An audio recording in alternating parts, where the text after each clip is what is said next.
This is Hannah from Hall Beer Shop, and you're listening to Daftaboutcraft.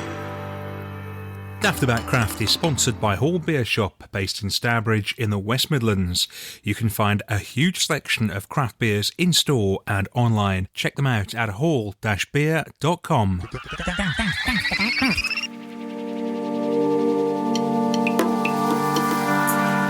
A very warm welcome to episode number 20 of Daftaboutcraft, the craft beer podcast. It's the first Monday of October. You can catch us every 3 weeks. Me, Dave D. And me, Dave B. Back from his honeymoon. His craft beer tour of Scotland, which no doubt you'll find out about later on in the episode. Lots going on as usual. Tell the good people listening what we've got, Dave. So there's the usual delights, such as Brew To Me and Hypal Tripe. We've got something a bit different. We're doing probably a one-off, which I've decided we're calling Room Temp and Chill. And if you get the reference, good on you. Where we're going to have a couple of beers each at room temperature and also straight from the fridge, different styles, and we'll see what we make of those. And further proof that we never stop thinking about the podcast, because the chat we've got this episode is with Ian from Fine Ales, and I was staying for a few days on Loch Fyne, and in that time managed to make myself a nuisance in the tap room, get hold of someone who could come on and talk to us, so they will be joining us too. Look at that. Always thinking craft beer, even one while honeymooning. And as usual, like Dave said, we've got Brew To Me, and that's what kicks it off. So let's try a beer from a brewery we haven't had before. As Dave says, I'm recently back from honeymoon, and the majority of that honeymoon played out in Scotland. We went to Edinburgh, we went to Stirling, and we finished up staying in Inverary, which is near Loch Fyne. More of those guys later. Before then, did of course have to try and find as much craft as I could while in Scotland that I'd not had before. And I was really pleased to find that actually Scotland's scene seems pretty lively. So I came away with a really good haul from a place in Stirling. And one of the beers that I came away with is called Ad Infinitum, and it's from Epochal Barrel Fermented Ales, who are based in Glasgow, and they seem about as new can be. I've had a look to see if I could find out much about them. To my eye, it looks like they've only really released beers in about the last 2 months. Wow. So this is really new. Obviously, the USP here is barrel fermenting their ales. So what I've got, interesting, is a Scottish Pale Ale, fermented in oak barrels, and it's hopped with Tetnang, and it's weighing in at 5.5%. And we're sort of going a bit Vault City here in terms of, Oh, nice, okay. Yeah. I see that. Nice in the sort of bottle approach. There's a lovely residue. I say lovely. Bit of a gunky residue on the opening of the bottle. Definitely some stuff inside it. Nice and light. Big head on it. There's a slightly farmy nose to it. That oak is there. And it gives it quite a smoky quality, which for the colour, I wouldn't expect. So I'm quite interested to see what this is going to be like. Positive face there. This could be good. I like that a lot. So if we base it on what the bottle's telling us, there's only Tetnang that's in there as a hop. Mm-hmm. So there's a bit of bitterness from that. But what's really there is the oak barrel bit. Yeah. You know, when you get those stouts and they say about the barrel aging and whatnot, and then you're sort of thinking, oh, yeah, it goes a bit sort of smoky, woody. Mm-hmm. It's that, but it's a light enough touch with a pale, but it makes it really different. It might have been nicer maybe a couple of months ago just to have something to sort of break up. If you'd had a couple of lagers when the sun's out, and then you wanted something that's not quite a saison, because it's more going down that road, but then there's no funky yeasty taste to it or anything. It's quite straight, but that smokiness is really intriguing. It sounds like very much the sort of beer you don't come across very often at all. I can't even say it's like a Rausch beer, because that's very heavily beech smoke. It just has a really nice smoky sort of start and middle, and then it cleans itself up. I really, really like that. That's one of the best Brew To Me's I've had. So this is a subtle smokiness by the sounds of it. It's definitely there. It's not so subtle you can sort of go, oh, there's a little bit of it, and then it's definitely there. You have to want to enjoy the smokiness, I think.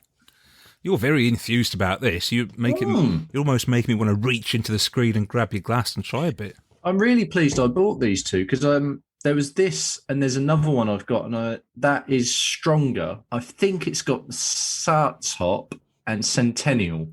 So that'll be interesting because Centennial's a bit of a mixed bag for people because it's very bitter, isn't it? Yeah. So that's the other one I've got.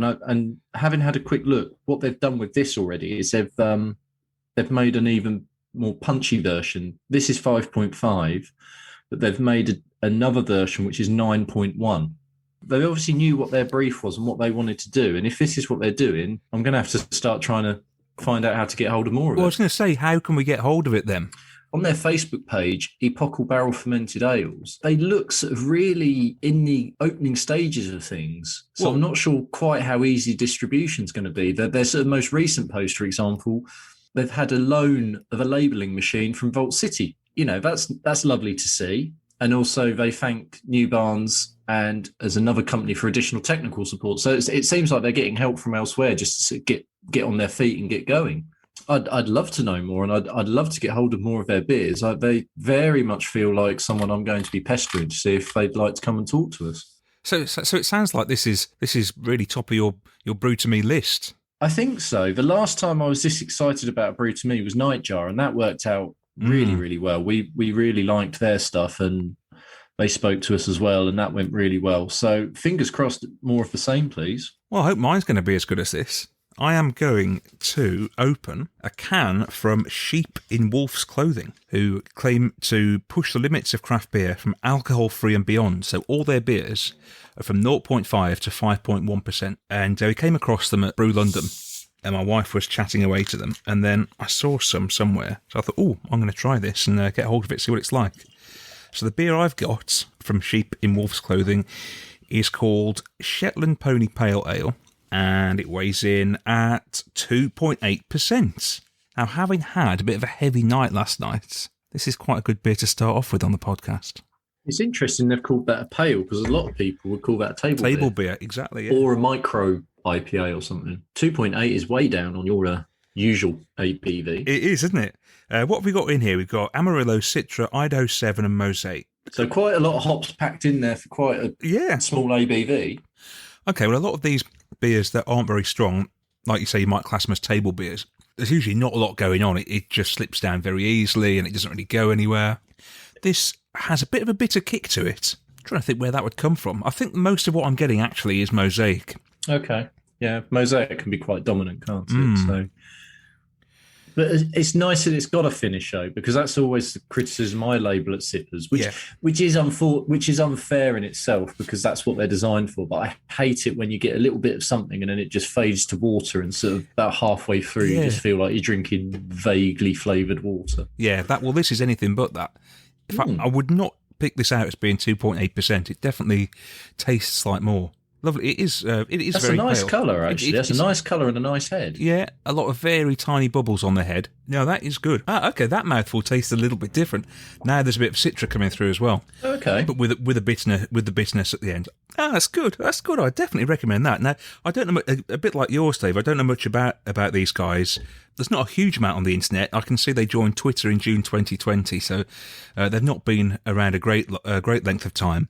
But I think that craft breweries who produce low ABV stuff, I think we might be seeing a bit more of them over the months and years ahead, because we do drink a lot of very big beers, and if you stop and think a little bit sometimes, is that sustainable for people in the long term? I'm not sure. I think people may gravitate towards this kind of beer as time moves on.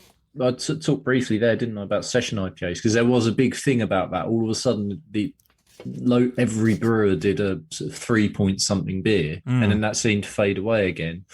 But you're right, and you and I have discussed many times, when you get those 12%ers, do I want a 440 of it? No, not really. It's often too big, unless it is absolutely phenomenal. So to have yourself dedicated to go into that sort of range rather than just, we'll chuck a table beer into the range as well, that might be the good way forward. Because if you're really sort of focusing on this is what we want to do and this is what we want to deliver to people, you might, perhaps they'll spend that bit more time on finessing it, and you'll get some really good beers out of it.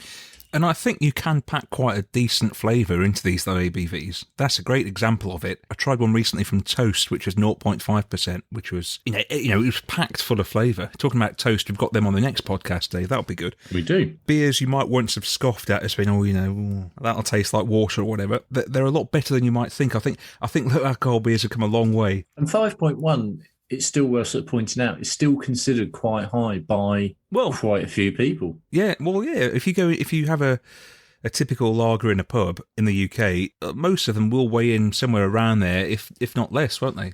So yeah, that's very successful. 2 good beers, 2 breweries we haven't tried before, both come out on top. You're listening to Dave B and Dave D on Daft About Craft, the craft beer podcast. We're delighted to say that Ian Smith, the marketing manager from Fine Ales, now joins us to have a chat about all things Fine Ales. Hello, good evening. Good evening, Dave and Dave. Thank you for having us on.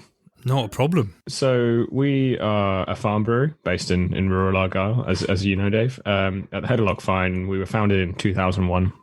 So this year's actually our 20th anniversary. We're founded by a husband and wife team, Johnny and Tuggy Delap, who actually retired from kind of their day jobs in England to move back to Tuggy's kind of family home where, 6 generations had lived before her.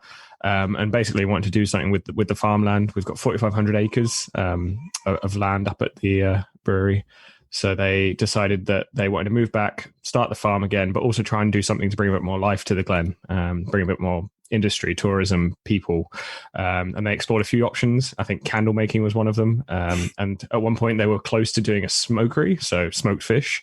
But the guy that they were working with on that pulled out. And one day around the fire, so the story goes, I've been told, around the fire, Johnny was lamenting the lack of good real ale in Scotland, and Tuggy said they should start a brewery. So that's kind of where the seed was planted, and they converted an old dairy barn into a brewery and put a 10-barrel kit in there, and that's kind of where it all kicked off. Obviously come quite far in the last 20 years. Sadly, Johnny passed away in 2011 and his son took over. Jamie is our MD now.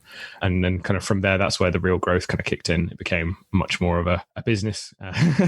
No offense to Johnny and Tuggy, but it was definitely a passion project of theirs. And I think when Jamie took over, that's when we started to see real growth and I don't know, really kind of established a name for ourselves. And coincidentally, it was also around the same time that we first brewed Jarl. That was 2010. And that kind of became our flagship beer very, very quickly, being the first beer brewed in Scotland with Citra hops, the second in the UK. And yeah, that kind of helped spur on a lot of growth from us. We installed a new kit in 2014-15, a 40-barrel kit. So now run with 2 breweries, a 40-barrel kit and a 10-barrel kit.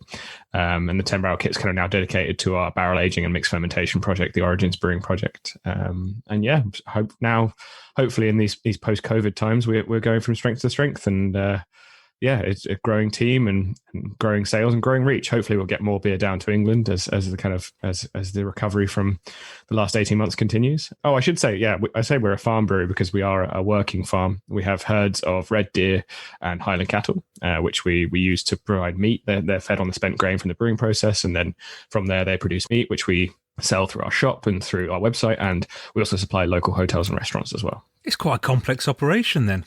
Got me thinking that Jarl must have changed a lot it's been going for such a long time. Has it changed, or is it the same now as it was when it first came out in 2010, I think you said? Yeah, so 2010 was the first brew of Jarl, and it was a very small batch because we couldn't get much Citra at that point. Citra was a new hop, and not a lot of it came to the UK, and what did come, we took most of it. The recipe hasn't changed in any significant way.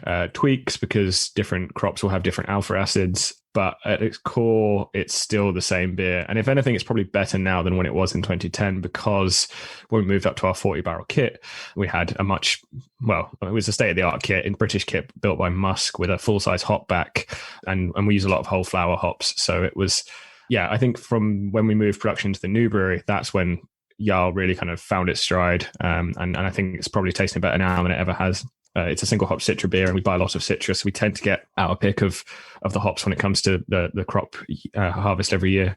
I think Jarl is as good now as it was then, but fundamentally the recipe is still the same. It's still a single hop, 3.8%, very, very simple beer. And I think that a lot of the beauty of the beer comes from that simplicity. I got a really interesting email the other day from a guy who was just like, Listen, I had some Jarl recently, and I found it's much more grassy than usual. And it's like, have you changed how much you dry hop it, or what's your dry hopping process for Jarl? And I took quite a lot of joy in telling him it's not dry hopped. It's never been dry hopped. It's in, well, at least for cask on bottle, it's never ever been dry hopped. It's all whole flower hops on the hot side using the hop back, which for brewing in 2021, I think a lot of brewers would be horrified at the thought of not dry hopping something.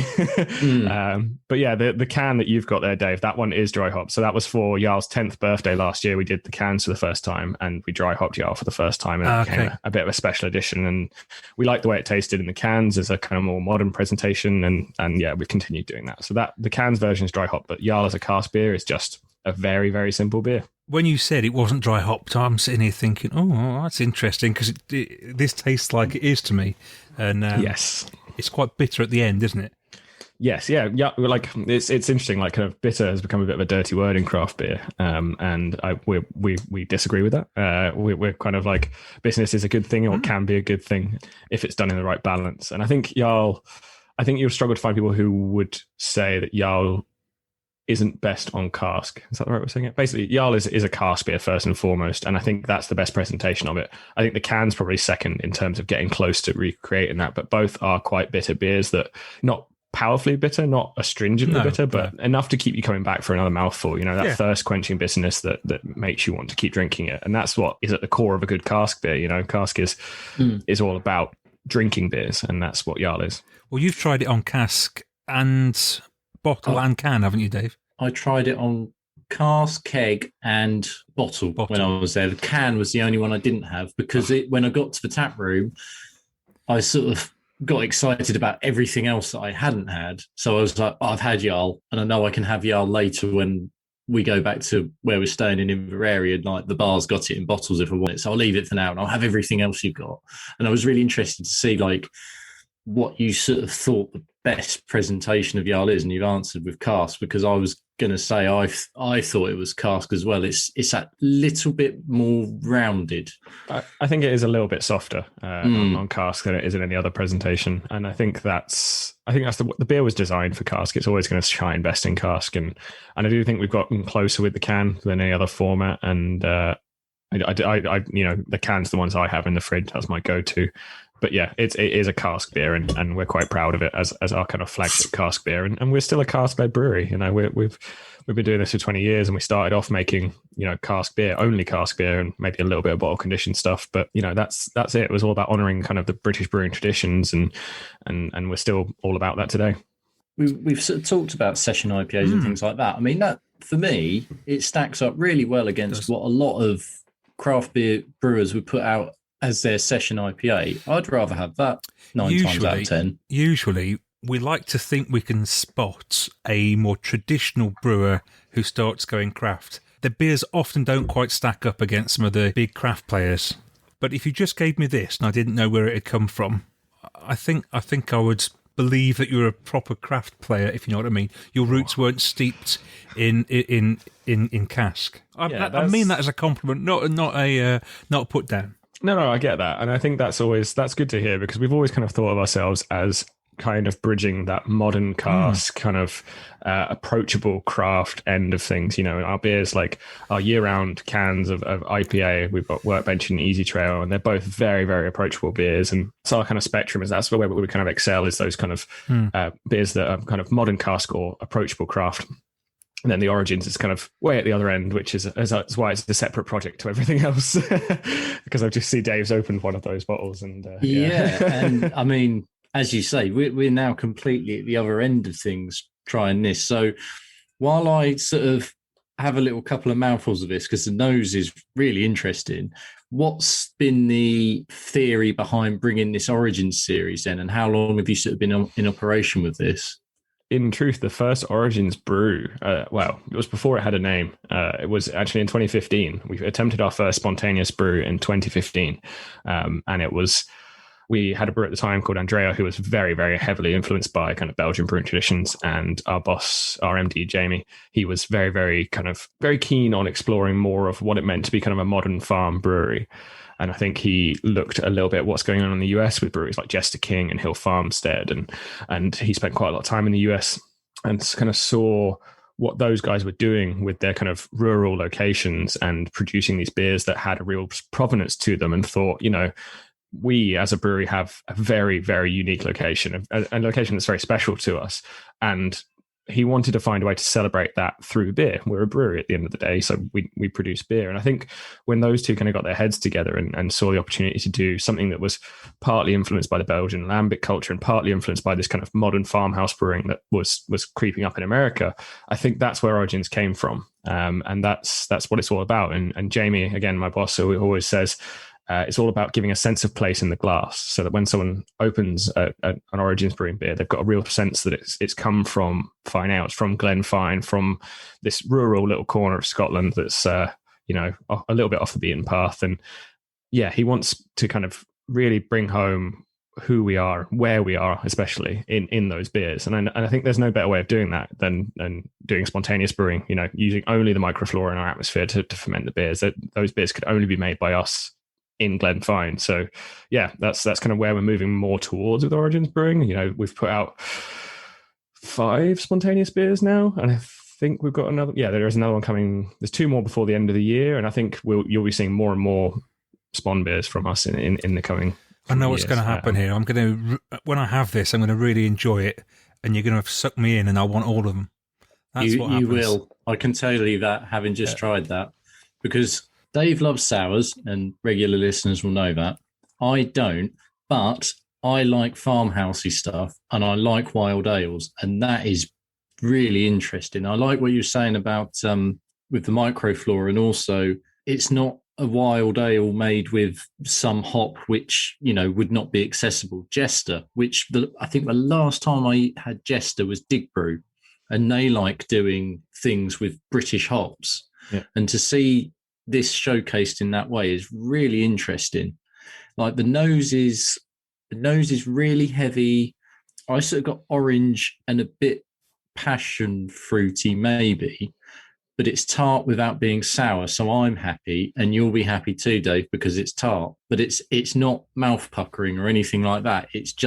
It's a finish that makes you keep wanting to go back to it. And I really like it. I think this is the second one I had. I think I possibly had one in the tap. And if I didn't, I've had one since. And it also now explains why I parted with a lot of money for the last bottle of the Jester King that was on the shelf, because that was why it was there. And that makes sense now. So thank you very much. That's very kind of you to say. There was 2 hopped spawns. There's Jester and Solea, which is actually a Slovenian hop, and those were purely because our head of Origins Brewing now, Pavel, has an incredible palate, and he does all the blends for our spawn beers, and he just thought those hops would work brilliantly, and credit to him, he was right.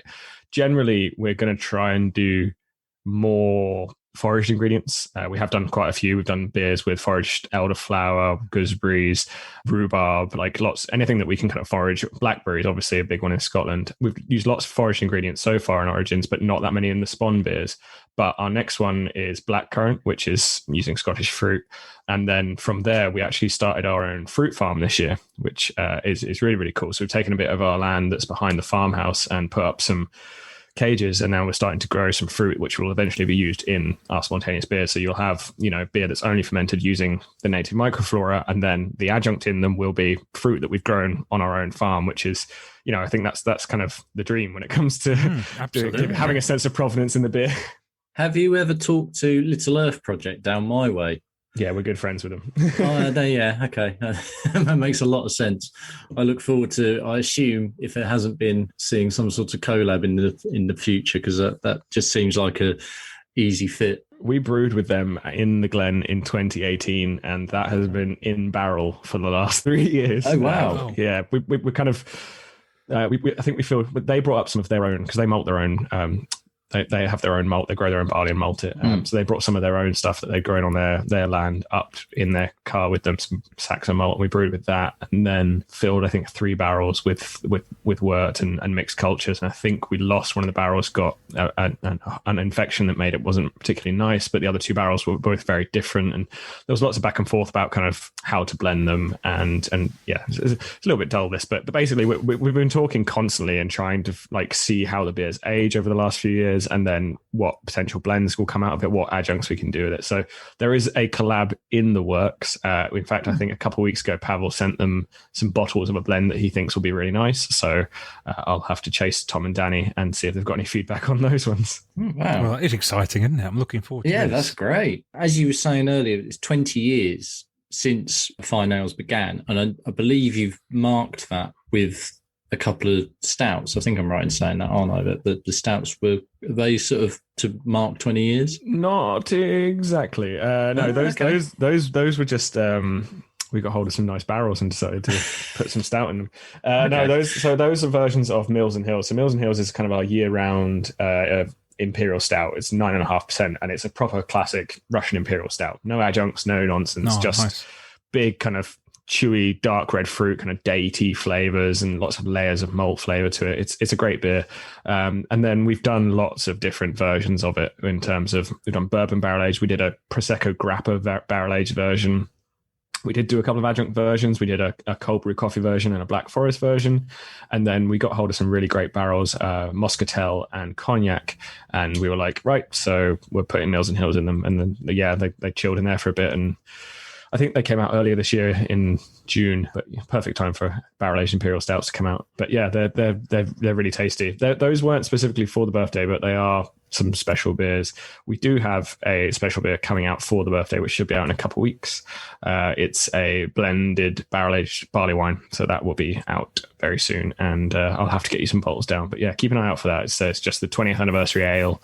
I can't remember the barrels exactly on that one, but I'm pretty sure there was a port barrel involved. But yeah, nice. we brewed one big batch of barley wine and split it in between lots of different barrels, and then tasted lots of different blends until we found the one that we thought was best. It sounds like you've got an awful lot going on. Good salesman, isn't he? Yeah, that's why he's in marketing. Sorry. No, it's excellent.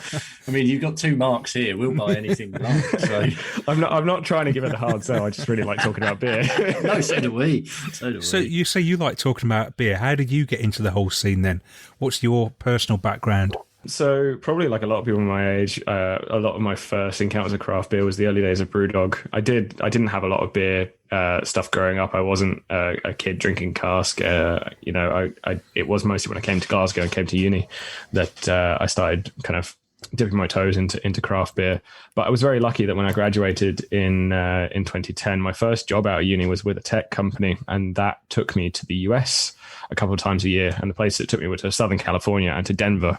And basically, those you couldn't ask for a better experience for a fledgling beer geek than spending time in those 2 places. I was really lucky that I got to spend a few weeks every year in 2 of the best beer locations in the world, pretty much. And I just spent my time I'd go over, I'd work for 5 days at a conference or a trade show, and then take a week off afterwards and just go and visit breweries. I've got such fond memories of the early days of going over there, and just kickstarted this passion to the point where I always knew I'd kind of end up working in beer. And it was always inevitable for me at that point, and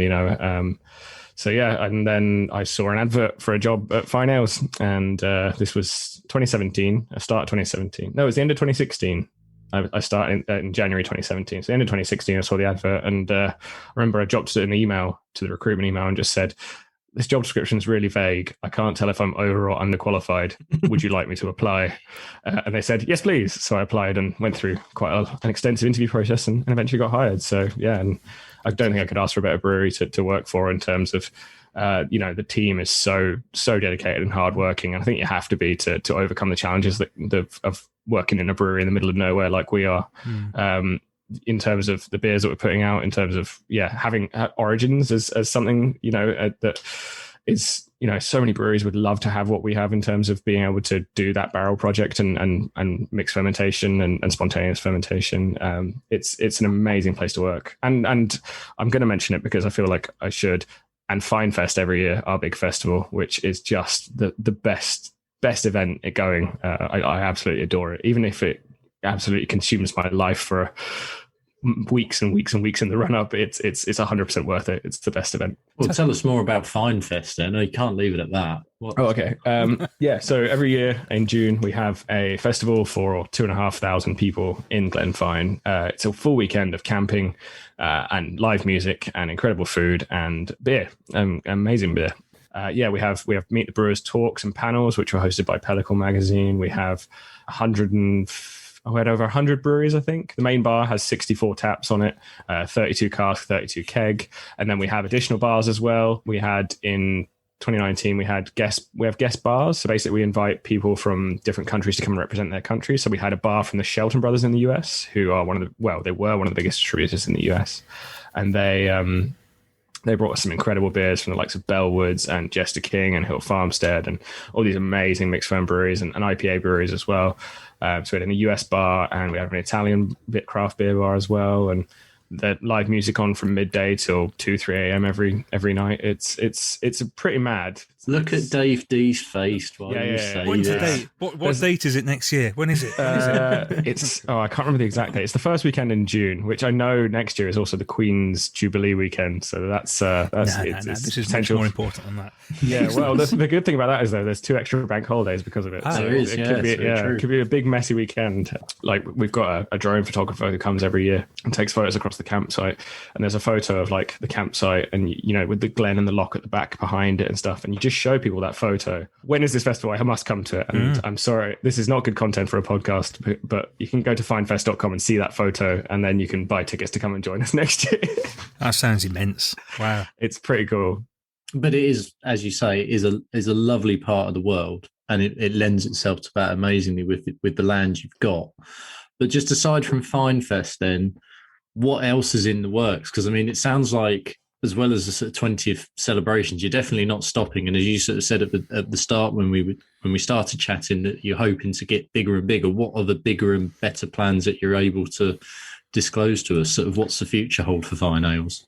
Well, I think the next big investment is our own canning line. At the moment, we work with contract packages. What we've done over the last 18 months is kind of doubled down on our core range, on our year-round beers, and kind of just focused on getting those out to the people that want them. Because, we've massively cut back on the number of special beers we've done and amount of cans and stuff we've done out of kind of necessity because the market was so volatile.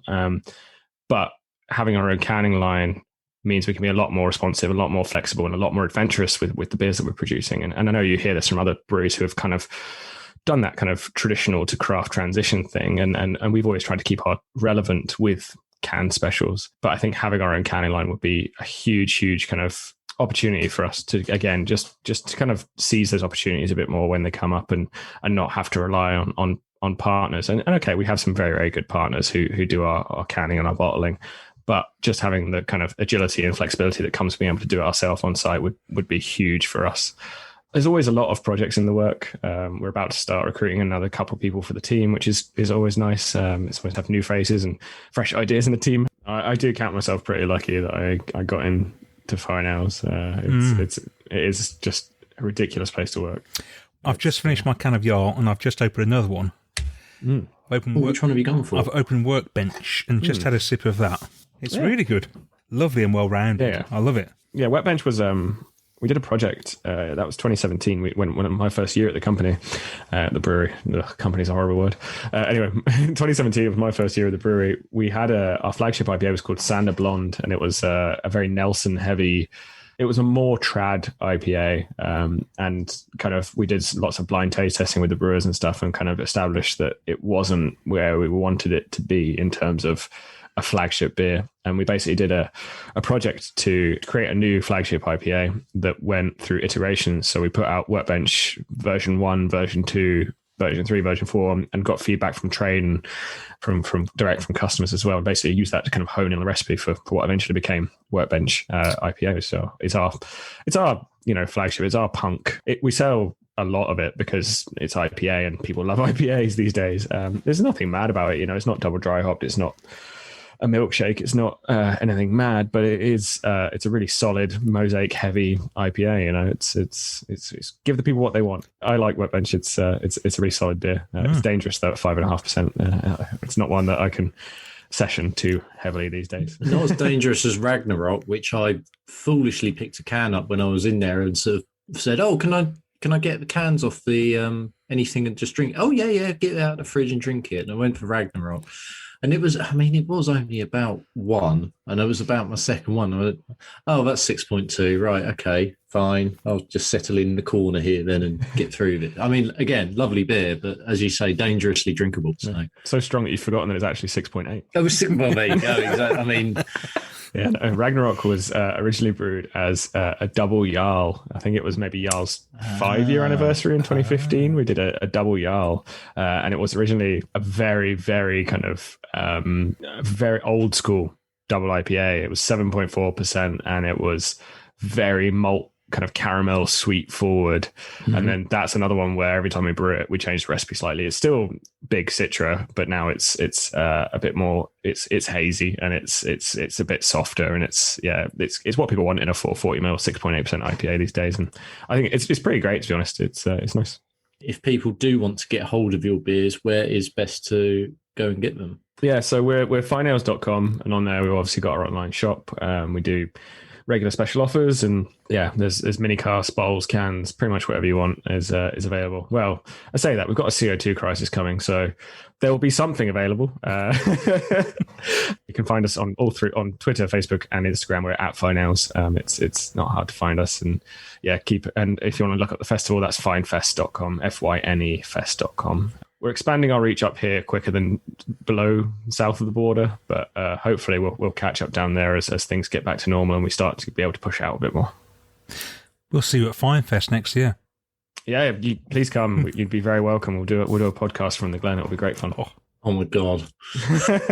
Daftaboutcraft. Okay, it's the time of the podcast where we do Tried and Tested, which is where we look back at all the beers we've drunk over the last few weeks, and in my case there's far too many of them, and we decide which was the best. And I've really struggled here because I've been to Beer Central, Derby Beer Con, all sorts of events, and I've had some wonderful, wonderful beers.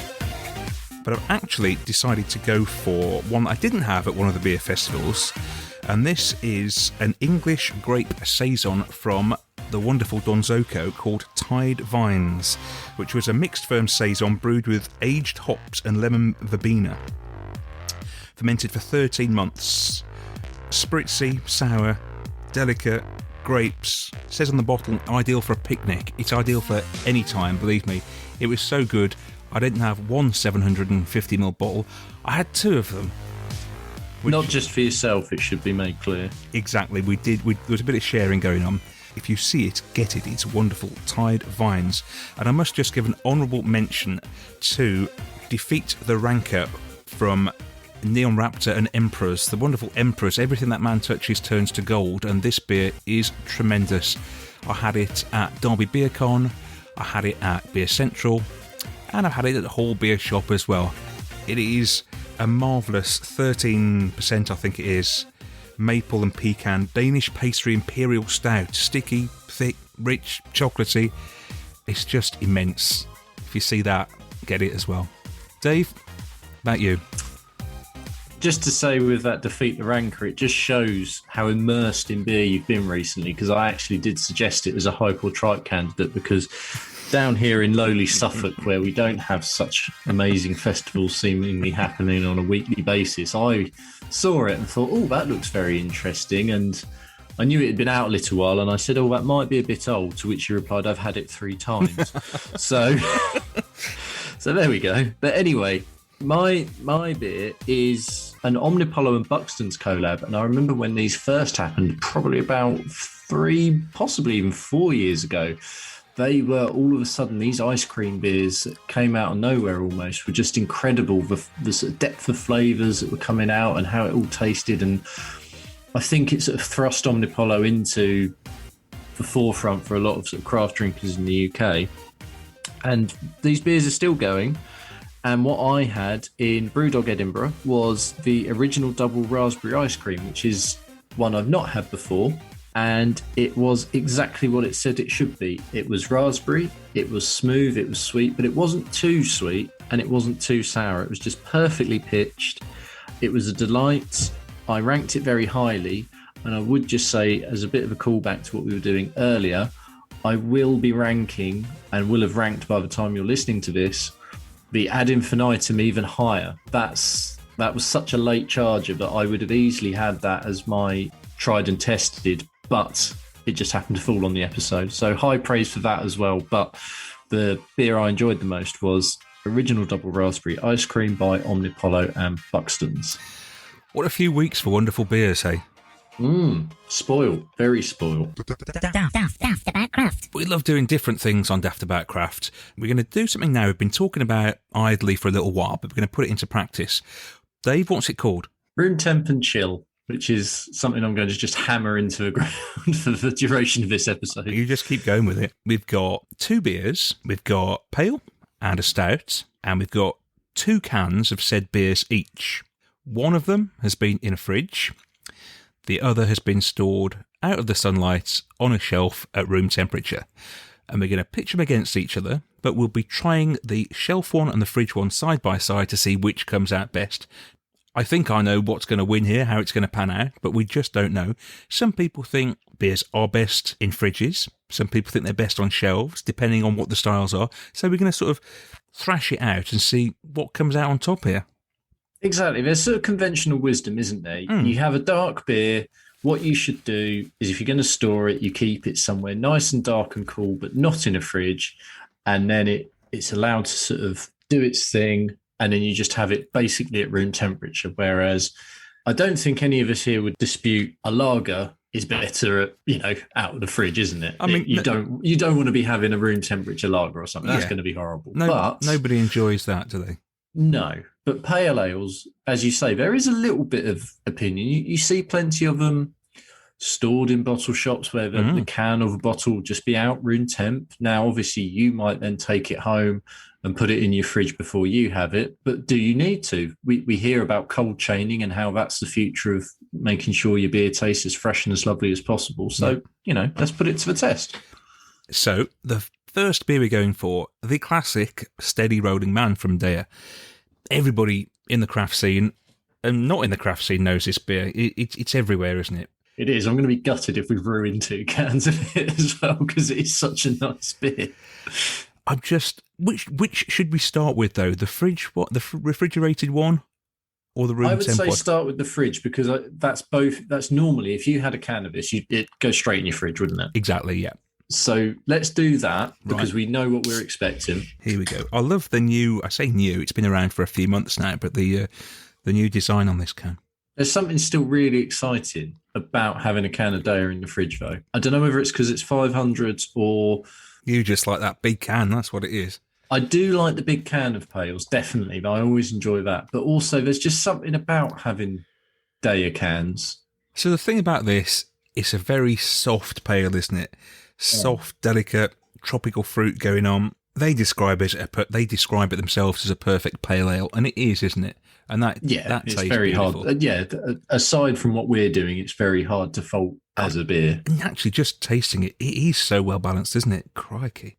Yeah, it is one of those, when you see this, you sort of think, why do other people keep sort of chucking out pails and stuff when you could just have, as much as we are checkers, why do it to yourself? Why go find all these other ones when you could just actually just keep getting Steady Rolling Man and know you're getting a class beer every time? Right, now, we've had a few mouthfuls of the refrigerated Steady Rolling Man, which is epic. We should now pour out some of the unrefrigerated one so we can pitch them against each other side by side. Now, that is instantly interesting. I am using different styles of glasses, but the one that's been on a shelf, to me, has a lot more going on the nose. Okay, yeah, mine does, but not in a good way. My nose has got hyper veggie, yet taste-wise, mine tasted very little. It tastes like fizzy, slightly flavoured water. I think that's fair. Those tropical notes, that fruitiness, that fullness is not coming through. Yeah, it's died a death, hasn't it? Yeah. If someone gave you a day of Steady Rolling Man and they hadn't chilled it and they go, oh, this is great, and you have it, you'd be like, what's the why? Then? Yeah. Interestingly, if you look on their can, it says specifically, keep cold. Now, not all cans tell you to do that, but they always make a point of doing it. And with good reason. I'd hope people who are listening to us are a bit like, oh, this is sucking eggs, isn't it? Surely, like, of course I'm going to chill my pale. Not everyone will. And also, just as a wider point, when I was talking earlier about cold chaining, it's worth thinking about when you go into your bottle shop, and if they're not putting everything, if there's stuff not in fridges and things like that, and it's not a massive stout or things like that where you sort of know it's going to be okay, it's probably worth questioning. It's probably also worth then picking those sorts of cans up and looking at the best befores and things like that and thinking, am I going to get a beer which when I get home and refrigerate it might have already lost a fair bit of its clout because of how it's been kept? Essentially what we're saying here, and we picked on it on the last episode, is that the whole cold chaining process, from our tiny experiment here, you can see the importance of it, can't you? Absolutely. And it's all one hand washes the other, because it feeds into, for all the people that then will get that beer and worship at the altar of Untapped and want to be checking it in, you'll go, oh, well, I didn't taste it. But your experience has possibly been tainted already because just of how you've got hold of it rather than... Do you think that if you had these two beers, right, side by side, for me, they don't even taste like the same beer. Could you tell they were the same, do you think, if somebody gave them to you blind? I don't think I could. I've just left the room temp one to see if it sort of develops or does anything at all now, sort of like it's been opened up a bit and allowed to breathe, and it just doesn't. It's horrible. You know the best thing to do with that, don't you? Stick it in the fridge now. I'll finish the one that's cold and I'll put the room temp one in there and cool it down and finish it off. Absolutely. It's kind of what we thought, but it's lovely to put it to the test and see. You just think, oh, if it's been on a shelf, it'll be a little bit warm and not cold. And yet it is, but it's lost all the characteristics that you'd expect from that beer. They've gone. They're not there. And for me, mine has sat on a shelf for about 2.5 days at room temp. It had to travel because it came from Hull. We know a little bit about the journey this beer's taken them. So it got to Hull, chilled, straight into a fridge. So the only time that beer hasn't been in a fridge is the time it took in transit from the West Midlands to you and then on your shelf. So it's just a few days. And look at the difference in those two beers. It's a bit like it's been involved in a nasty road accident, but we can revive it if we get it in the fridge. We can get it back to its best, maybe. I think we've come to some unequivocal conclusions there. We're going to move on to a stout now. We've got from Hamilton, we have got City of Cake, a chocolate fudge cake stout, which I've had before, really enjoyed it. One of them's been in the fridge, one of them's been on the shelf. Now, what we would expect here is the opposite of what we just had with the pale, and that the one that's been on the shelf has more character, more flavour to it. So we should start room temperature. It's not warm to the touch, but it's certainly not cold. It's been out of the sun, room temperature, which is how I tend to store all of my stouts. Interestingly, I don't. And that's sort of a space thing. And also just because what I will do, because generally with stouts, you would be the heaviest stout drinker out of the two of us. What I will do is I'll end up buying quite big stouts. I'll pop it in the fridge because I know I'm not going to drink it like the next night or anything. And then when I know I'm going to have it, it will come out and I'll bring it up to room temperature sort of a few hours in advance before I have it. Right. So you're not drinking it cold, as it were? No, I'd rarely do that. And I think the only ones I'd even contemplate that with would be nitros. So this is a 5.5% stout. So this is deep and rich chocolate milk stout, balancing roasted coffee, chocolate notes with a sweetness followed with fudge and caramel aromas. Oh, that's good, isn't it? I remember why I like this beer now. I'm really fascinated here. We knew how the other one was going to go, really, but I'm fascinated now to see what that cold one tastes like. So here we go. Open it up. Smell them straight in the can. Is there any difference? There's no nose in the can for me. There's nose in the room temperature, but flavours come out of it straight away. Out of the can, nope, there's nothing. Yeah, I tend to agree there a little bit, but it is dulled. Let's see how it pours. Does it pour the same? Yeah, it probably does actually for me. I think so. Maybe a little bit more sort of fizzy. Now, interestingly, when I'd finished the first sip of my room temp, because it's a 5.5% stout, it's always going to, a bit like we were talking about session pales, it is going to have that slightly watery taste and smell. Yep.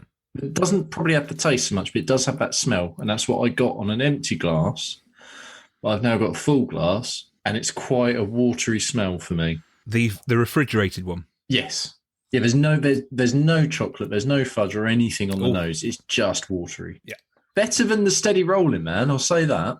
Body and the flavours, they're not there. They're just completely dulled. For me, what's happened is it's lost all the top notes. So there's sort of still got a chocolate body. It's still quite thick. If anything, it's possibly slightly thicker, weirdly, which I didn't expect. Okay. But the fudge and the caramel, which comes through at the end, room temperature, is completely missing. Yeah. So it's sort of chocolatey, not quite chocolate water, because it does have a bit of depth to it and body, but it's just sort of chocolate milk, I guess. Yeah, maybe? Yeah. Thin chocolate milk. I think we've learned a good lesson here, haven't we, for those who weren't sure how to store their beer. Stouts, get them on your shelf. Pales, get them in your fridge. If I had the space, I would probably just have a wall, much like your can wall, of stouts waiting to go. But I'm not quite blessed with that. But it's definitely not going to make me sort of suddenly think, right, I'm going to get that stout out of the fridge and just crack it straight away. It has to warm up. Yeah, if you've got a stout in your fridge and you fancy a stout, resist the temptation to get it straight out, put it in your glass and drink it, because you are clearly not getting the best out of that beer if you do that. Treat it like a red wine. Well, here's the music, which means it's time for our drink-along section of the podcast with our sponsor, Hall Beer in Stourbridge. Now, on our last episode, Dave B had disappeared on his honeymoon to Scotland, and Paul from Hall was here to do the drink-along, but Dave is here, he's back with us, as he has been for the whole episode. And while we drink our beers this time, he's going to tell us all about that trip to Scotland, Dave. Yeah, so obviously honeymooning came at a cost, and that was having to miss doing a drink along. But I'm back now, and I shouldn't be going anywhere for any others in the future, so that's all good. No more honeymoons planned? No more honeymoons planned.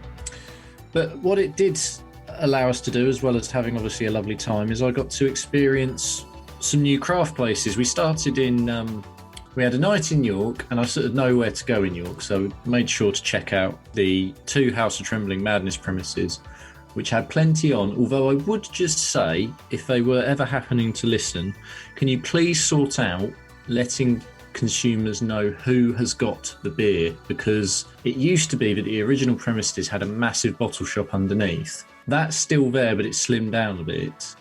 But then there is a sign which suggests if you go to the other premises, they've got loads of beer, and they used to have beer underneath. But then when we went there, they had none. So they just need to make it very clearly obvious which place you can actually get all your cans from if you want. As it was, it didn't matter, because there was plenty of other places that I was able to enjoy beer, and Scotland's craft scene, from what I can see, is really thriving. Edinburgh was as good as you'd expect. There was sort of plenty around. I don't think I saw very much of it really, but we did make sure to visit one of the Brewdog premises. You didn't go in there to drink Brewdog beer, so did you? No, I did go specifically just to see what they had on guest, and it didn't let me down. They did have some decent guest stuff on. Buxton's Omnipollo, which I talked about on my favourite beer, that came from there.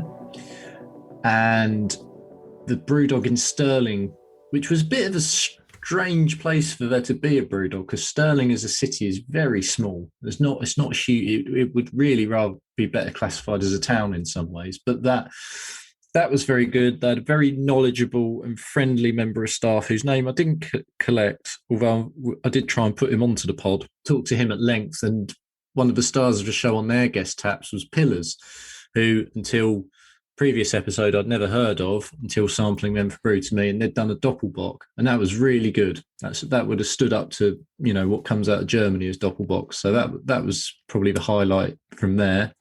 You know what we need to do? I've just thought.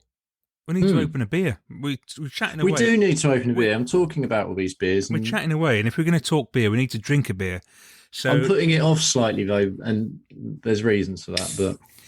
But our first beer is by Cloudwater. So if you bought the beers from Hall, we're going in this order. You can do whatever order you want, I suppose, but if you want to literally drink them as we do, the one to open now is the Cloudwater. So this is Cloudwater, and it is called a whole being, DDH pale, 5%. And the reason we were attracted to it is because of its hop combination. Citra, we all know what that is. Belma, Belma, which I'm pretty confident neither of us have ever had. No. And we both had to have a good look on the internet to find out what we could expect from it. Okay, well, in theory, on the back of Cloudwater's can, it says strawberry character. And a little search on the internet, it does feel like it's covering slightly all bases. It does. Strawberry is mentioned. Orange, melon, strawberry, pineapple with a hint of grapefruit. So fruit. I mean, strawberry would be the standout. It's got to come through with some strawberry, really, hasn't it, to do what it's saying? Because any other hop can probably do what they're saying. When you hear all those characteristics, you almost think, goodness, it sounds almost like a fruit beer. And it isn't. Don't think that, because it isn't, is it? No, not in the slightest. It's poured like a normal DDH pale. And I've got to say, nice I'm struggling to pick in the glass. I'm struggling to pick out any strawberry in there. But it's quite nice. It's very refreshing, actually. Where they say strawberry, I say bubblegum. It's quite bitter at the end, isn't it? Somebody said that it reminded them a little bit of beers made with Galaxy, and I can see why they came to that conclusion, because it is quite bitter. It is quite bitter. I don't mind it. No, nor me. I don't know if I quite buy it. We'll see how it goes with it. But the other reason I was putting it off is sort of a matter of principle. This would be the first Cloudwater beer I've had in months. And the reason being, I absolutely think what the brewery does in terms of the beers they put out is excellent. I like the beers an awful lot, 90% of the time. I do disagree slightly with some of the messages that go along with Cloudwater, and I'll sort of leave it at that, I think. But also the whole supermarket thing got your goat, didn't it? It did, actually, especially having championed the cold chaining, which we talked about earlier in the episode. There was a lot of, cold chain beers are best, and this is why we should do this. Also, Cloudwater, they've got their refrigerated vans. During the lockdowns, when they were delivering locally, they used refrigerated vans, didn't they? So everybody was getting their beer cold, and then all of a sudden, it's all right, we'll just shove them on some shelves in Tesco in ambient temperature. Yeah, I find there's a bit of hypocrisy at play for me, and it doesn't sit very well, especially when it's so loudly done. A lot of the time, that's what winds me up a bit. It's not a reflection on the beers. Generally, I find their beers very good. Yeah, they're still excellent. Do you know, I don't much care for the sort of can art these days. One of the things that got me into Cloudwater was their can art. It was brilliant a few years ago. Seems to have... Back in the day, ones were the best, weren't they? Yeah. They were so out there. Yeah. Like, so different to anything you'd seen before. I find now it's really a struggle. Maybe it's just a reflection on me, but it's a struggle to read what's on the can these days, because there's so much on there. There's a big cow on the front of this can, and it seems to obscure some of the lettering to me. And I find that a lot with their beers. It just annoys me. To look at a lot of the time with their stuff, I find it now just looks a bit like... It could almost be that it's a beer done on a farm, and like that's their thing. I know this one's a cow, so that's why I'm thinking of it. But there's other ones that I think I've thought the same, where it's all a bit, this could be a farmhouse operation, and we're just going to stick pictures of like the dog or the pig we've got in the farmyard on. And interestingly enough, I don't like the designs on the supermarket range either. They're just too far the other way for me. They're sort of too basic and too simple. But anyway, we could sit here moaning all night, couldn't we? We could. But tell us some more about Scotland. So, so we've got to Stirling, and as I say, the Brewdog there was very good. That was the highlight bit. But then probably the highlight of the trip, and ties into this episode because we've spoken to Ian from Loch Fine Ales, was going to their tap. It was a horrible day. I say it was a horrible day. It was an all right day until we got there. It got better when you got there. It chucked it down outside, so therefore you couldn't leave. Because it was raining. What a shame. I think one of the things I really love is being inside somewhere that I like when the weather outside is horrible. I love that. It's great, isn't it? Yeah, absolutely. And this place was really good. It's they are literally on Loch Fyne. The tap is pretty small, but it was really pleasing to see. And I guess it plays into the fact that around there, if you're going to go get your beer, you have to drive to go get it type thing. Everything's sort of half an hour journey, even though it's 5 miles. Steady stream of customers, loads of you had sort of day trippers like myself who were coming in, trying things, maybe didn't know what they were after. But then you could tell you'd got other people who knew exactly what they were coming in for. If whether it was their little 5 litre keg of Jarl or something, or they wanted some cans and this and that, and it was just a real steady stream of business. They seemed to be really thriving there. And the taps themselves, I think they had about half a dozen on hand pull, and then I think they had about 4, maybe 5 on keg as well. And you could take anything off the walls that you saw, including the guest stuff. They've got some good guest stuff. I did give myself a honeymoon treat, and I came away with a bottle of Jester King, which is no longer in production. I've no idea what it's going to taste like, but it cost a lot, so therefore should taste good. It was made 4 years ago, I think now. So I'm excited about that. I'm looking forward to the time when you crack it open with me one night. That's it. I mean, it's got to be a special occasion. So maybe it's when we get to... Yeah, 20,000 downloads. Yeah, that 20,000 downloads. Okay. So next month then. Yeah, I mean, no time at all. No time. So that's very much sounds as though that was the highlight on the beer side of the honeymoon. And that area itself would have been the highlight of the honeymoon as well. Forgot to mention, place that you know very well. We went to the Leith area of Edinburgh and went to the Campervan tap room on your recommendation and thoroughly enjoyed it there. That's well worth a visit. Yeah. Great venue. What a venue! What a venue that is inside. Yeah, it's a great building. Again, really friendly.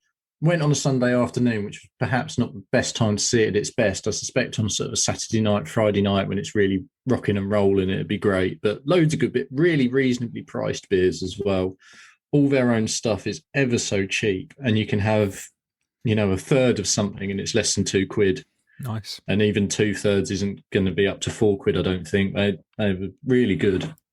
So, what do you think of this Cloudwater then? Having had a couple of minutes to think about it and had a bit, it's nice enough, isn't it? It's nice enough, and hopefully if you are drinking along with us, you're finding it nice enough as well. But I think we'd be remiss if we started to say it's one of the best beers, or even one of the best DDHs I've had. It's not that remarkable for all the, we wanted to see what Belmer was like, and I would try it again because I wonder if Belmer can be used differently and someone might be able to really make it sing. I suspect Cloudwater haven't done a bad job on it. I just don't think it's... I would say the dry hops mellowed off a bit.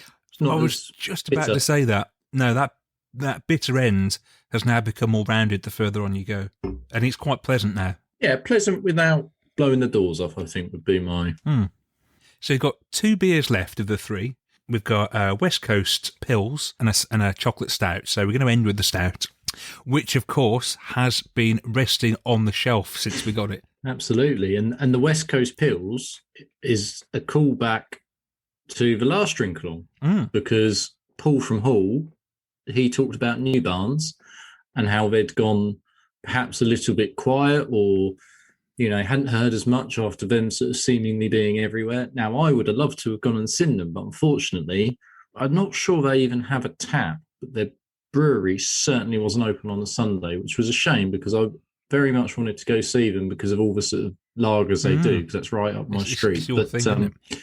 But next best thing, we've brought them along to the drink along, and they've done a West Coast Pilsner, which is a style I don't think I've ever had, and they've done it with my friends up the road at Burnt Mill. Right, so let's crack this open then. West Coast Pils, which is 6.5%. Pretty fresh as well, this look. Canned on the 1st of September, so only about a month old. And it lasts until the 1st of March. Oh, so that's 6 months, which is generally what... par for the course, isn't it? Yeah. Now, I found on New Barnes' Facebook page a little sort of description of this. They said they decided to make a West Coast Pilsner as it's a bit of a mashup of what we both brew best. It's a Pilsner for sure, but it is a hoppy one using some of our favourite West Coast hops from the US and also some UK-grown Chinook. It's taking them back to when they first tried American West Coast style beers many years ago. Decent bitterness, piney hop character, and a nice clean finish. So you've got New Barnes, who, like you said, are renowned for their lagers, and Burnt Mill, who have done a lot of West Coast IPAs. Increasingly so, yeah. Really they've had a big focus on West Coast in probably about the last year or so, I'd say. And I think actually they're probably responsible for me getting to like West Coast IPAs. At first, I couldn't really stand them. I didn't really get them. But now, more and more, having drunk quite a few of theirs, I don't shy away from them so much now. I do quite enjoy them.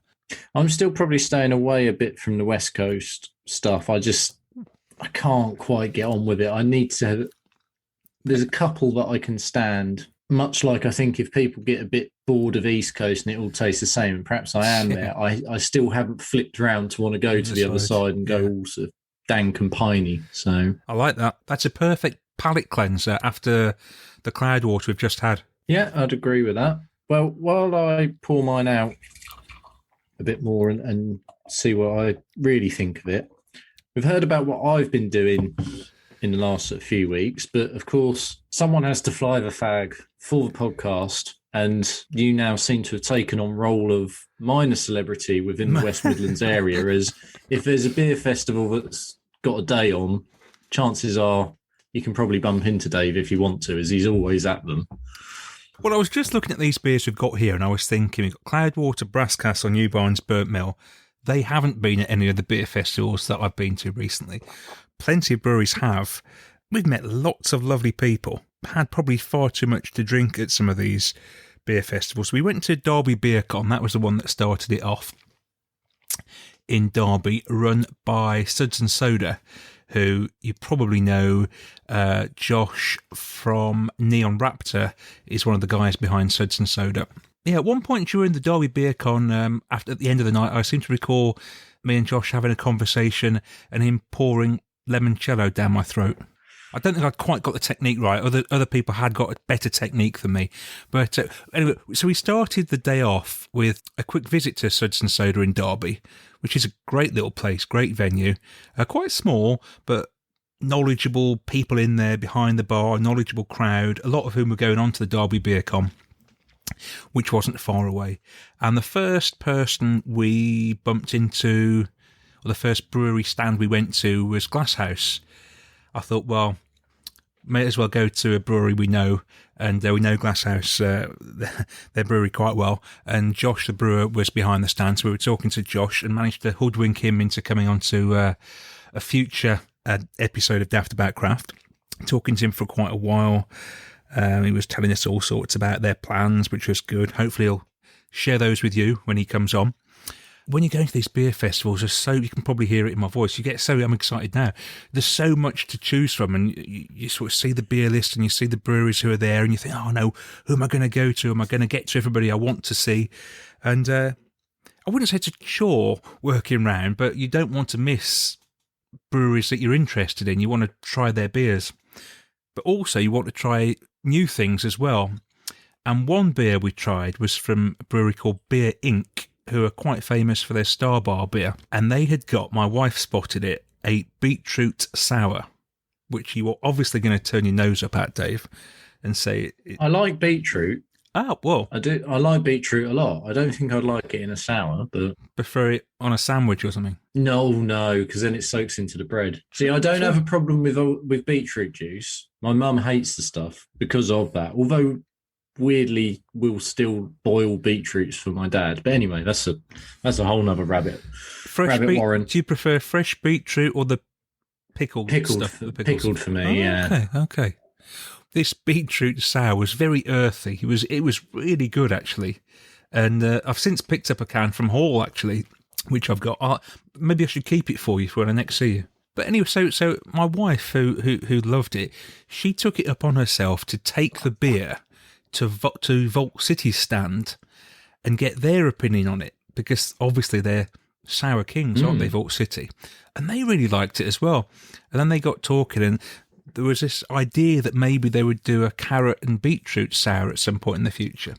So maybe vegetables are the way we're going to see the sour scene going at some point.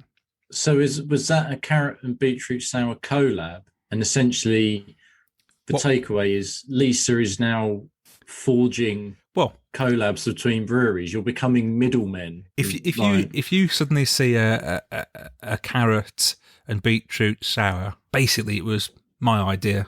I'll take the credit Right. for it. Right. Okay, Oh, that's fair enough. Well, isn't it? yeah, just get the Daftaboutcraft name on the can in some way, shape, or form, and that's fine. That's all we ask. But it is feasible that that could be the next thing for sours, couldn't it? Yeah, I suppose so. You say carrot, that would make sense. I mean, Beetroot obviously has been done. Vault City, Well- not Vault City, Northern Monk did one recently with tomato in it. I was going to say tomato. Well, tomato is a fruit, but Well, anyway, yes, that would. Well, I wouldn't want. What else would work? You need ones that are sort of not too water based. Like Yeah. when you get cucumber in a beer, it's I've- going to be very, very subtle. I've had a cucumber sour and I wasn't massively taken with that. You don't want it too earthy though, do you? Like your swede or your parsnip. I mean, that's going to be a stretch. You say that. I can see somebody But doing butternut it. squash could work. Oh, yeah, it could, couldn't it? Heard it here first, folks. Be a good colour.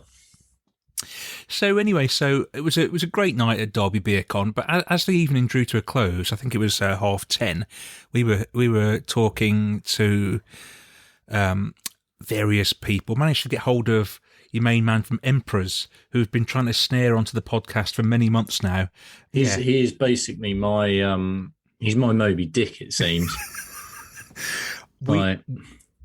We will get him eventually. We have plans, so stay tuned to future episodes and you'll see what happens there. But anyway, after it all ended, some of the different guys from the breweries went to a pub around the corner and somehow we ended up there as well. So there's me and Lisa. There was Dan from Heist, who we had on here recently, Josh from Glasshouse, some Neon Raptor guys, the guy from Alpha Delta and his partner. They were there for a short time. There's all sorts of people. It was most bizarre, really, having drunk all these people's beers and then you're sitting in the pub with them at 11, 12, 1 o'clock in the morning. But they say you should never meet your heroes, but you you do it on a weekly basis now, don't you? Well, then the following week we're at Beer Central. There you go. So I'd made plans to go to Beer Central on the Friday night, their opening session, and then somebody offered me a ticket for the Saturday session as well. No work that day, so of course I had to go, didn't I? Yeah, absolutely. So on the Friday night, we went with Dan and Sam from Copper Beach. And a massive thanks to Sam, who probably had to endure a few too many drunken stories and ramblings from myself because she's pregnant at the moment. So she was on the non-alcoholic beers. So she was perusing Big Drop and such stands while we were heading elsewhere and trying the good stuff. There's some great beers at Beer Central. The one that really stands out, I mentioned it on the previous podcast actually, was Black Iris 12% or 14% mild, which is incredible. Also, big shout out to Dig Brew, whose Dr. Boom Return of the Mad Genius was just amazing.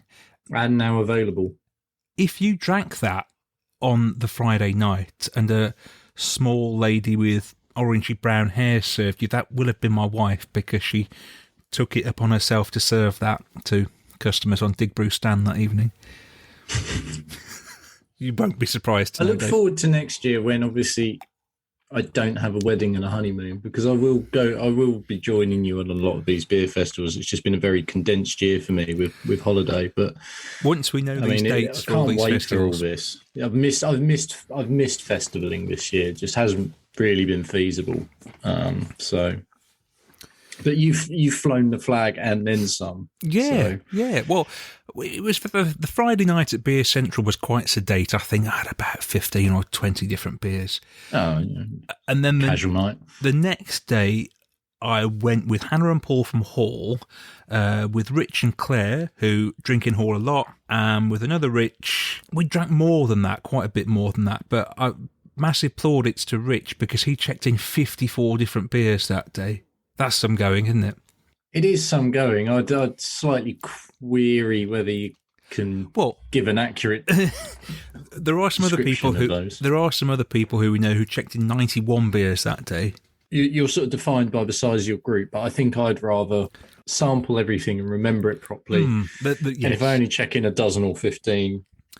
I've got to say, when you're checking in beers at a beer festival, it does become a little bit tedious after a while because you just think, and a lot of festivals, they don't have, which I think they should. A lot of stands don't have a little bit of a, there's a water dispenser thing. So A, you can get your glass rinsed out, and B, you can rinse your palate out and actually taste something fresh. Otherwise, they all just blend into much of. I agree with you there, and big thumbs up to Beer Central because there was water available to clean your glass out, and there was drinking water as well. We did make a point of going to that quite often. It was a very warm Saturday afternoon, so we were drinking a lot of water. And amazingly, that day started at 9 a.m. We met at the railway station, went out for some breakfast, didn't get home till about midnight. There's a long session. To put it mildly. The next morning, I was fresh as a daisy. Absolutely fine. I put that down to the water. You've got to stay hydrated. You do have to stay hydrated. And the longer session I find is actually easier than trying to cram in a few hours, because that always ends in tears. Yes. But we've talked an awful lot about all the things we've been up to. We should just come back round full circle before we tackle the final beer and give a bit of a sum up on this West Coast Pils. What do you think? I like this.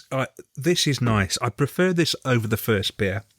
It's very well rounded, very much a palate cleanser before we go on to the stout in a few minutes' time. I am now getting a little bit of bitterness that I didn't get to start with. Do you think that's because it's warmed up slightly? Because I've had exactly the same scenario. Yeah, maybe. Because we both went straight from the fridge with it, and it was very cold and crisp to start. And now, because I thought, those hops they were talking about, I'm not really getting much of that. It's just more pills than it is anything else. And now it's just starting to get a bit bitter, a little bit resiny. It's starting to hang around in the sort of back of my tongue a little bit now, which I don't like so much. That's probably just because we've been talking too much. Get it out the fridge, get it in your glass, drink it. I think it's good. So our third beer is a stout from Brass Castle, chocolate stout, called Trinitario. And what really drew me to this was the supreme, and you as well, Dave, can art. The can art is awesome. It is really good. To the point, I put the picture up and you were a bit concerned that I'd picked a different can because you didn't recognise it initially. Yeah, I'd just seen the side with the sort of red stripe on it and the name of the beer, and hadn't instantly realised the rest of the can was made up of blocks of chocolate. I hope the red stripe is to do with, I believe, Trinidad and Tobago. Yeah, Trinidad and Tobago's flag is red with a black cross, isn't it? But a cross as in a diamond cross, rather than like the Scottish flag, rather than. It's made with Trinitario cocoa in collaboration with the Trinidad and Tobago Fine Cocoa Company. So that's how all that ties in.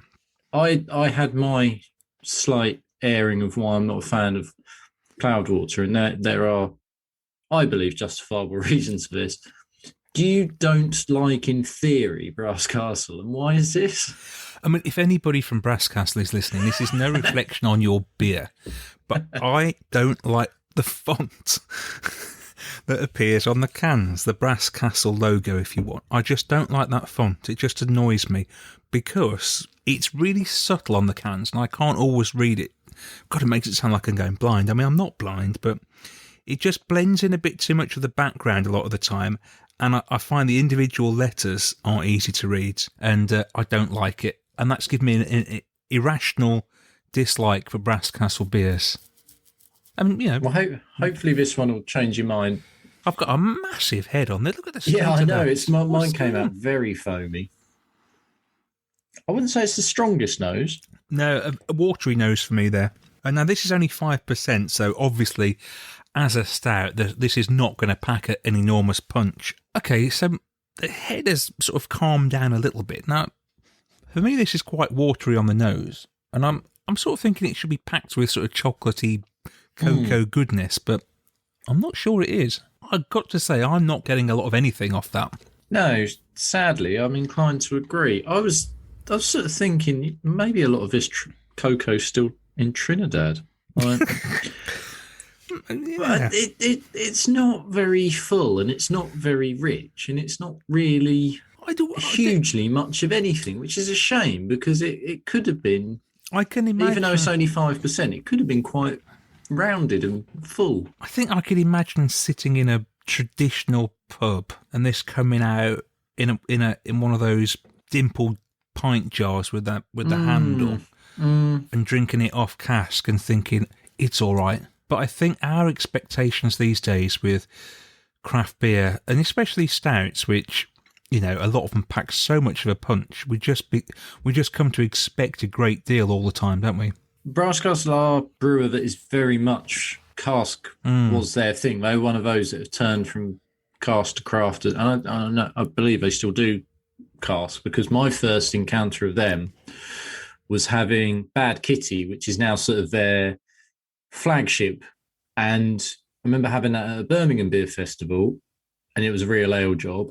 This was sort of before craft, well, it was before craft ones had started, and it was at that stage phenomenal. Loved it on cask. It was so rich and creamy and vanilla-y, and I know they did a stronger version of it. I didn't think much to that. And now I suspect if I had it on cask, I'd be a bit underwhelmed. But at that point, it was awesome. That sort of is their heritage, and that, like you say, that feels like it's a bit more down that road. But you were saying there about, you know, this is only a 5% stout, and I was sort of, as you say, we're so conditioned with certain styles, and stout, I think, is probably the one out of all of them where people now mostly want it to be, it's got to be big, it's got to be bold, it's got to be full. I was reading recently, there was sort of this sort of debate was happening on Facebook, and a lot of people were saying, yeah, I don't even, you know, those 5 to 6s, they all just taste absolutely the same, like a bit thin, the flavours aren't really full, you know, just give me the 12%er and I'll be happy. Which is a shame. It is a shame, but I can really concur with that. And all I want to really do now is just, well, go get a big stout 4 meters over there and get a massive 14% stout, and let it coat my mouth in chocolatey goodness. Maybe we've just got a problem. Well, I hope you've enjoyed that anyway, and a massive thank you to all the people who've been taking part. We hear that more and more of you are buying the drink along beers from Hall. And if you're not yet, you probably will be, because if not me, definitely Dave will probably recruit you at the beer festival. So, or if I see you in Hall, I will accost you and pin you down until you promise to buy the beers. Now, our next episode is out on Monday, October the 25th. So in a few days' time, you'll probably see on Instagram our drink along beers for that next episode, and you can get hold of them from hall-beer.com. The bundle of 3 beers will be on there. Put them into your basket, apply the code DAFTHALL, and you can get a very handy 15% off.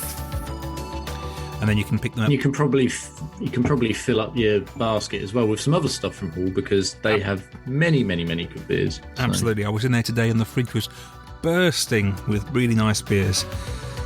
And I forget what the threshold is for free postage, but it's not a huge amount. You can easily, like Dave says, fill up your basket and get a whole load of beers, including the drink-alongs.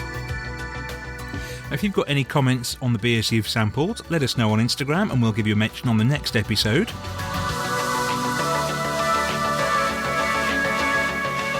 And keep your eyes on the socials for those details, which will be coming out very soon.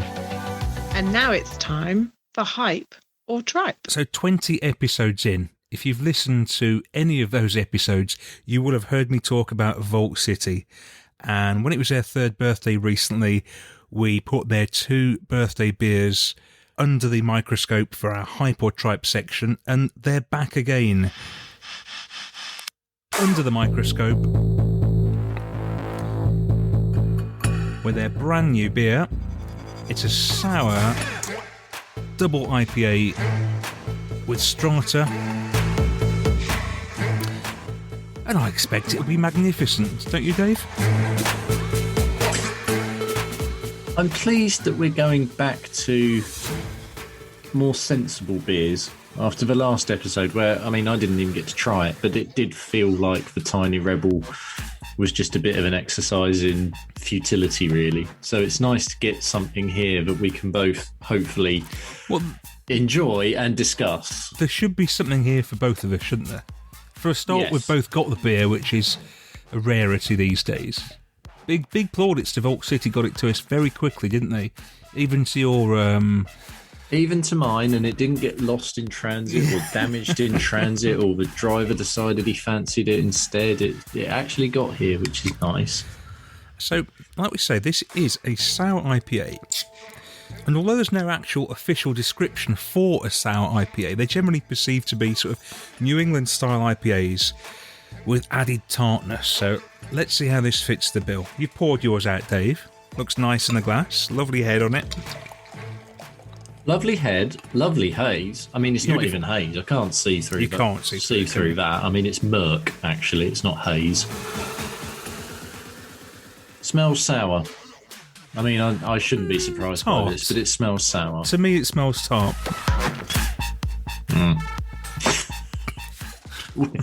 My views are well established on this subject.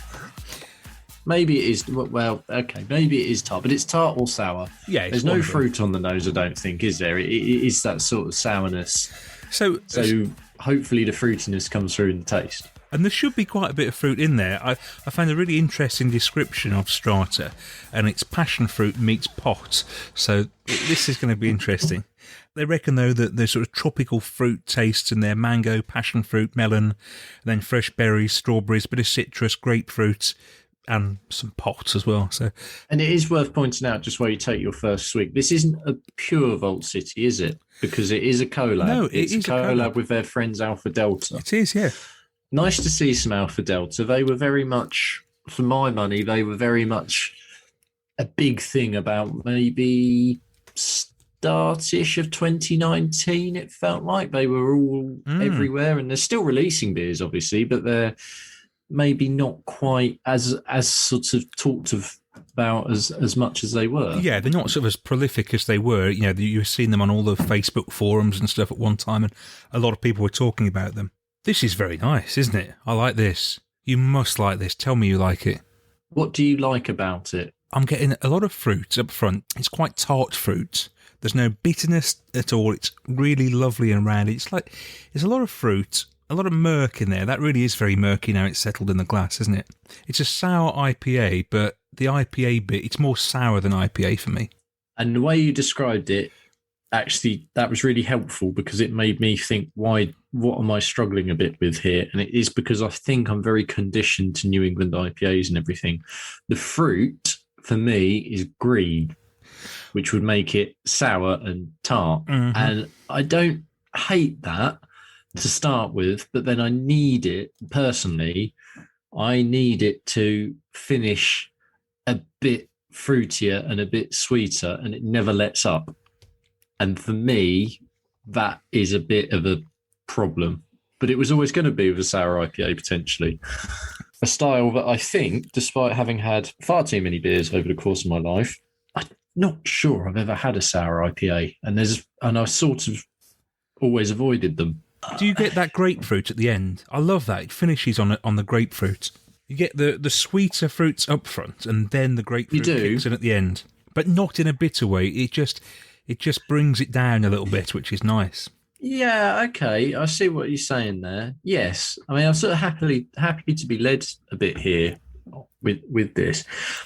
The fruit at the start is getting that bit better, and I wonder if I'm just latching onto it now because my palate's sort of saying, right, this is as sweet as it's going to get, so you may as well enjoy it. Like, it's not going to get any better. Yeah, the sweet hit is at the start. But for me, it's maybe not. For me, it's maybe not quite sweet enough, but I think that's a personal preference. You want to go and get the sugar bowl out, mate, and put a bit of sugar in. I'm a funny character, aren't I? Because I don't want it too sweet. You know, I'm Goldilocks. Oh, this one's too sour. This one's too sweet. I don't mind this, actually. I think if I was a bit more conditioned to the style, or I was a fan to begin with, I think I'd be where you are with it, and I think I'd be loving it. I don't love it yet because it's just, I think for me, it's actually quite a new experience. Okay. And I'm just sort of warming up to it a bit and to see whether I'd I'd go back for more. But I can tell it's done very well. It's really nicely brewed. And I think if you like this kind of thing, you're going to absolutely love it. I can sort of just get that from the way it's done. Having said that, I don't get a lot of that New England style IPA. It is incredibly soft. That's a fair comment. It is very soft. Which you would get from the New England style. And the finish is nice. As you said about that grapefruit, it's not overpowering and it rounds off very quickly. So I'm not, it's going down pretty quick. Like I'm not sort of taking it and pulling a face because it's too tart, too sour, and I can't go back to it. So maybe I need to try a couple more sour IPAs and see how I feel about them. It's not putting me off. Good. I'm warming to this beer the longer we're going with it. I'm getting into it more. So it sounds to me like you were on the fence. You didn't quite know which camp to jump into. But if you've got to hang one leg over the fence, that leg is going into the hype side of it. Yeah, I don't think I was even on I think I was just on the fence with it just because of the style more than anything. I definitely know it's not trite, regardless of my personal preference, because I can tell it's excellently brewed, excellently put together. And I just think if I'd had more exposure to this style and chosen to have a few more of these, I might go, oh, you know what? As sour IPAs go, this is excellent. But you would be more the authority on this matter, so you would have had more of these. Where is it for you? This is possibly one of my favourite Vault City releases that I've had. High praise. This is really good. I don't know what part Alpha Delta played in this. I hope it was a big part. I mean, it feels to me like it'd definitely be the sort of depth of the body, the colour, the haziness, and all that. I mean, all feels very Alpha. And actually, probably the flavour profile is a bit Alpha Delta, because I never think of them as doing super fruity big IPAs for theirs. So they do sort of dabble with the Kavik and maybe the sour bit as well. I think they've released their own sour IPAs off the top of my head, so they feel like maybe a natural match here. Yeah, I can see all of that. Wow. Well, plaudits to both parties, because that is really, really good. It's keeping its head as we're going down the glass. So light and fluffy. It's like a meringue almost on top. It tastes marvellous. If you, like Dave, you've never tried a sour IPA, this would be a great introduction to the style. Well, there you go. I don't think you can put it any better than that. It's definite. I don't even need to ask. I know where you are with this. And it's not just because it's Vault City. Whoever made that, it's an outstanding beer. Yeah, that is very fair comment. It is an exceptionally well put together beer. You can see by the way it holds together in the glass, as Dave said.